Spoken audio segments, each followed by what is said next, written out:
Second point है limit emotional dependency. Narcissist माँ के साथ आपने अपने आप को इमोशनली तौर पे स्ट्रॉन्ग रखना है, क्योंकि आपसे ये राज की बात पूछेंगे और जाके आपके बहन भाइयों में और रिश्तेदारों में बताएंगे। क्योंकि नार्सिसिस्ट माँ एक बेचारी माँ होती है, एक विक्टिम माँ होती है।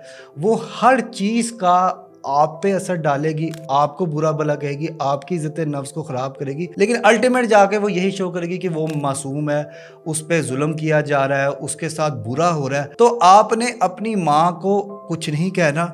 आपने कोई भी किसी तरह की कोई भी इमोशनल बात, कोई भी अपना राज, कोई कामयाबी, कोई खुशी, कोई गमी आपने अपनी माँ को नहीं बतानी। बस सिंपल जो नॉर्मल गुफ्तगू चल रही होती है ना घर की, वही आपने बतानी, क्योंकि आप खुद नार्सिसिस्ट माँ को अपने राज देंगे और वो खुद जाके आपके उन्हीं इमोशनल को पूरे के पूरे ख़ानदान में ढंढोरा पीटेगी और एंड पे खुद ही वो मासूम बन जाएगी।